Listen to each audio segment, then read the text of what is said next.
Hi everyone, we're exploring today, we're Ouroboros seekers. I'm going to try and take a slightly different role to the previous videos in that I'm going to try and describe some of the history of this location. The church that you see, or that you did see, it stands in a large peaceful churchyard in the middle of a beautiful countryside. The church was originally built in 1877 by Sir Tatton Sykes, designed by George Edmund Street. You can see inside the church it's got a transitional style design to it. There's a strong Italian motif to the build itself and to the interior of the church, which is quite gothic and lavish. So there's a lot of decoration, uh, gargoyles that are on the outside that are meant to protect the church and its inhabitants, or those that are within. They've got lavish statues of saints and other religious people that ordain the outside of the church and the inside. Those iron gates that you can see were built for the church in 1877 as well. They're the original iron gates that were included when the church first opened its doors. They were given to the church by George Edward Street.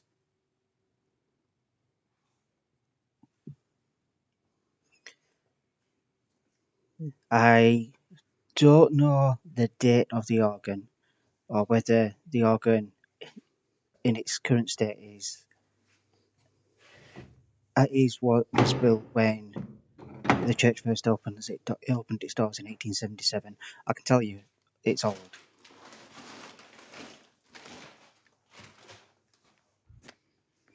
That organ blower there, I think it's from the 60s. Discus seems to be a 60s company, or they peaked it in the 60s when they were building for organs. And I think they still do repair or build in the present day, but the badge on the box, the logo on the box, suggests 60s.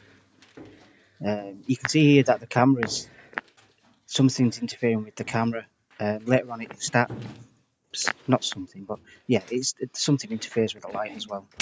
But it's a bit weird. I didn't feel as though anything spooky was happening at the time, and I'm not a believer in the paranormal. I cut out a bit of the video there because my finger was across the lens.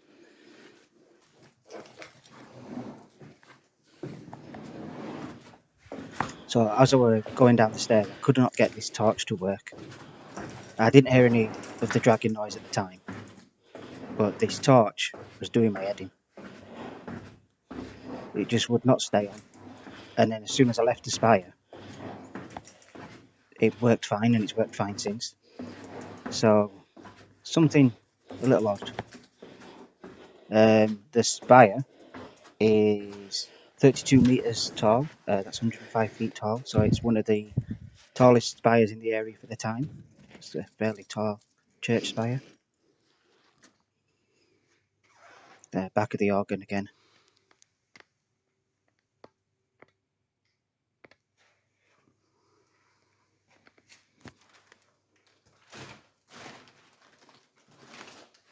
It's an Anglican church, an Anglican Victorian church. It's redundant, which is why I can walk freely within the church. It was last used as a place of worship in 2002 and was sold to a preservation society, so it's no longer used as a place of worship. And the preservation society have just had it since, trying to retain what is a beautiful building.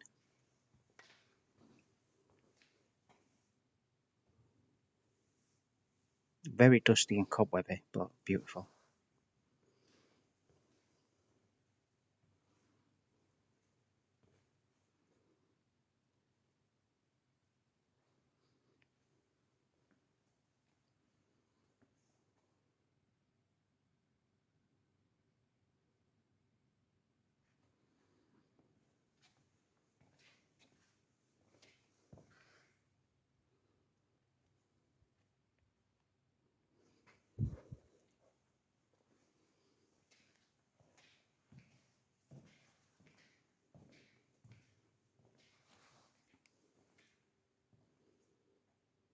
You'll have to forgive my terminologies that I use because I'm not too familiar. I've tried to respectfully look up the names, but if I do get the names wrong, just kindly comment, and it will be an opportunity to be educated. But this is the altar. Apparently, the gold pictures that you see in the background now were included with the original design of the church as well in 1877. Very beautiful.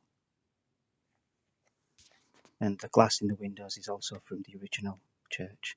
It's the third church to be built on this site, and before that it was a Roman site of worship, and then before that as well there's even been prehistoric is the phrase cairns, prehistoric sites of worship as well.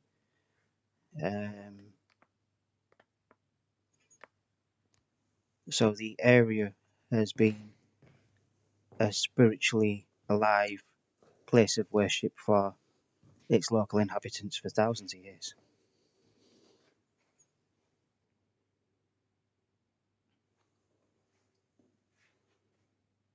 Is that an old hearse wagon?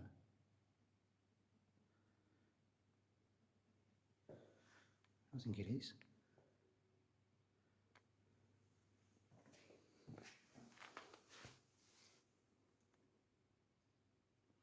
I believe that's an old hearse wagon.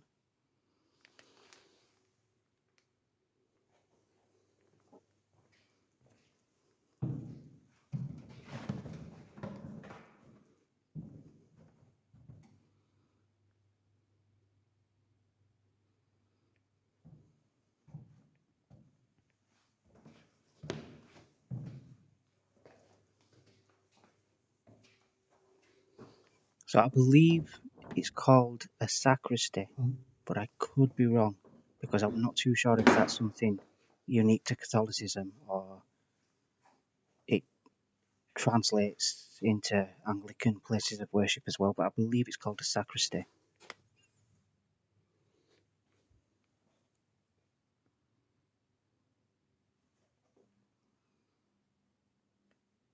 It's had some love and attention as the church, but it is looking a bit dated in there, and it does look as though it was last used 20 years ago.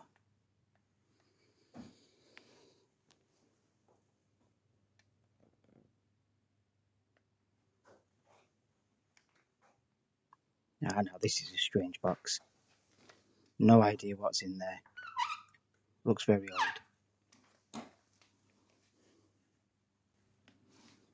Oh, it's stiff. I don't want to break it. Doesn't feel like it's turning any lock.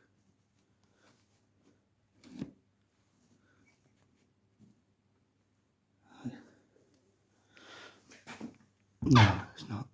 I think this is is it a tabernacle? That's not what it's called.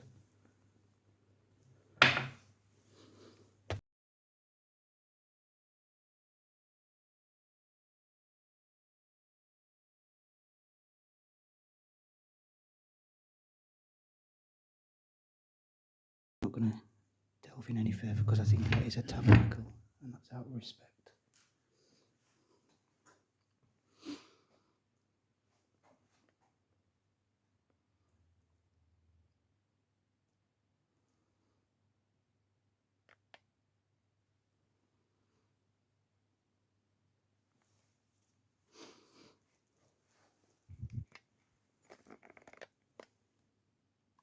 Trying to look to see if there's a date on the back of the photo to date it.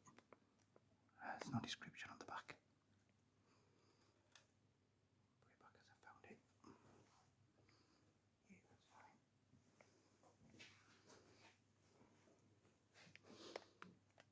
Looks like they last had a trip here in 2016. Just bits of paperwork. I think it was dated 2016. It was just describing an archaeological dig on the site. Because like I say, it's a site steeped in history with prehistoric and Roman settlements on the site as well. Door that was locked.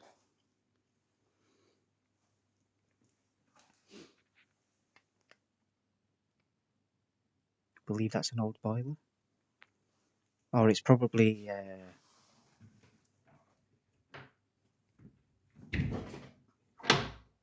I can't remember what they're called. But it probably holds water. I'm not going to pull it anymore. I don't know.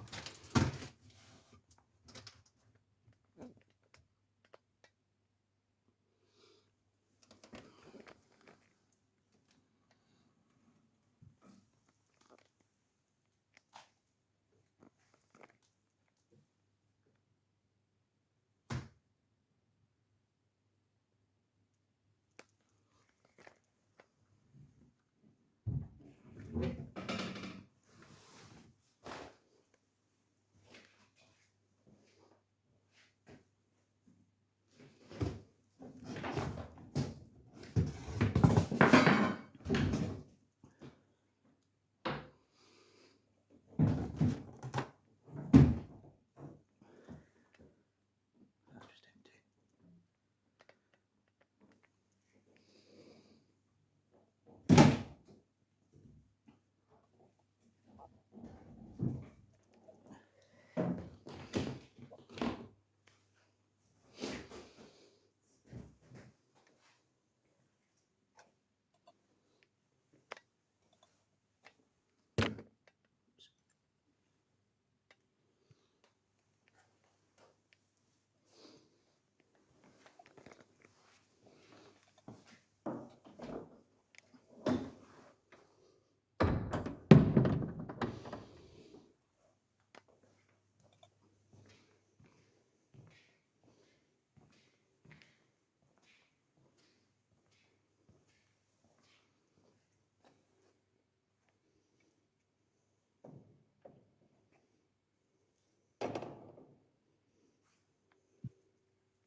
Trying to show you the inside of the organ.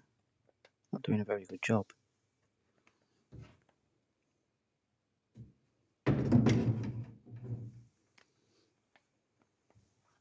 I didn't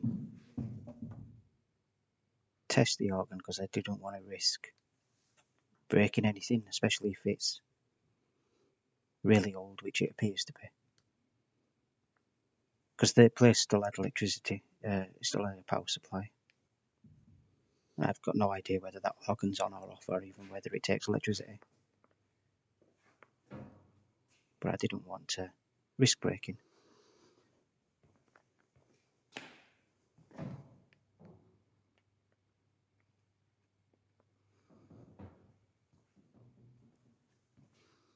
This is a commemorative plaque to local residents who fell during World War I.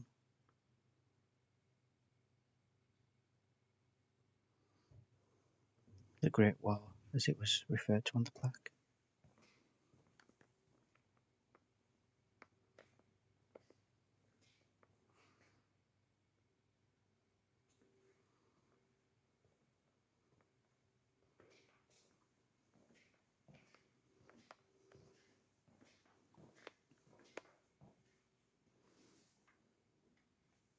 So this font is interesting. The stone is carved Cayenne stone, I believe it's pronounced, and it was imported from France in the 1800s. That's heavy.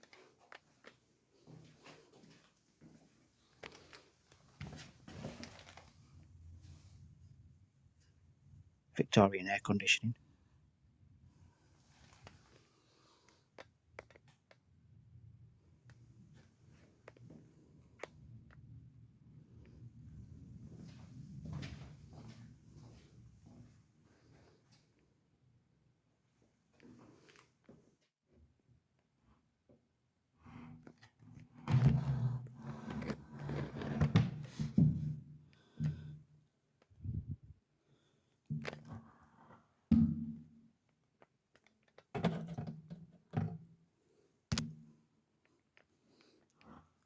Oh, that's heavy.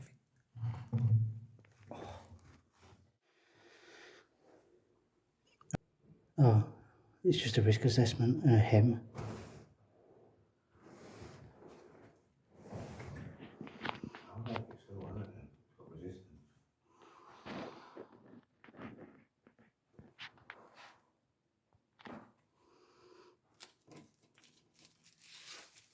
Oh, the hem's got a lot of asbestos.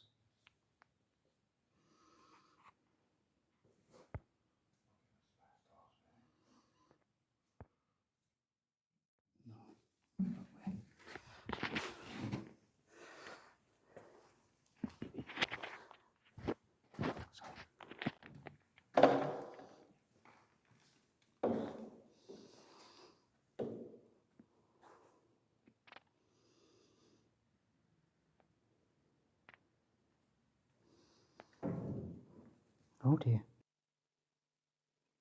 So these grates here that cover two fairly large pits, they appear to be tunnels. I don't think it's a crypt. The tunnels are definitely big enough to crawl around in. They're not big enough to stand in, but they're big enough to crawl around in. And I'm trying hard here to use an endoscope to see what's down in the tunnels, but I just can't light up the tunnel enough with the endoscope torch. I don't think it's a crypt. I think it's part of a Victorian heating boiler, a Victorian boiler that we'll see in a few minutes. And I think the tunnels lead to a boiler room. I think it was just a way of heating up a church.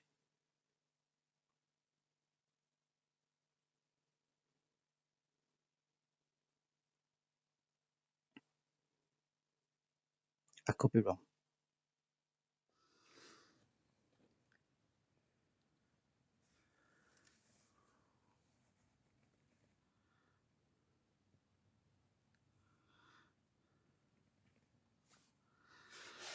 The floor and the grates are from 1877 too.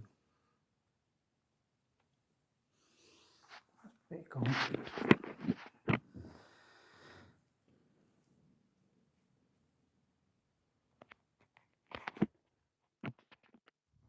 So now we're going to the churchyard.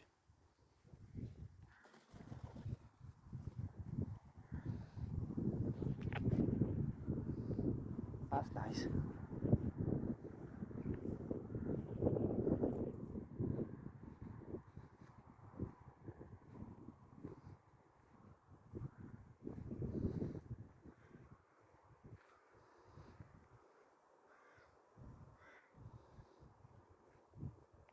And I believe this little annex on the outside of the building is the groundkeeper's hut, which doesn't look as though it's been used in a long time. So using an endoscope again through the keyhole, we can see there's a lot of decay in there. Fascinating, lawnmower like.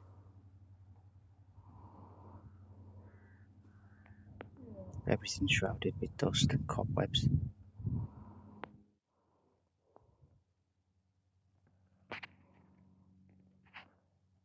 still trying to manoeuvre the endoscope to best see what's in there.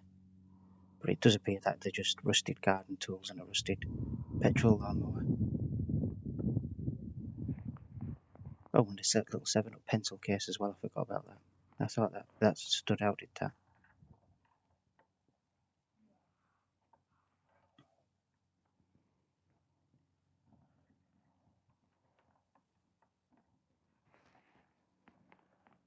The door handle does turn, but it appears that the latch, the mechanism for releasing the latch has long since deteriorated. And it looked like the lock and the latch were on, there were separate mechanisms as well. And then this is what I believe to be the old Victorian boiler house, or boiler room.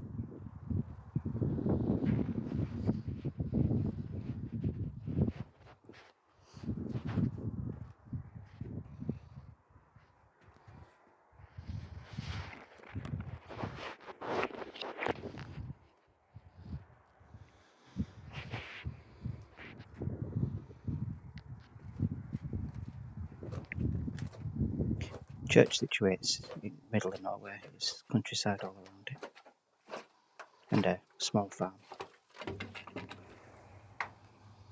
So we look through one of the vent holes. This is why I believe the crypts, the tunnels underneath the church were part of a heating mechanism to do with an old Victorian boiler. The endoscope had stopped working at this point, following the groundkeeper's hut, so that's why we're just having to peek through this vent as opposed to feeding an endoscope through it.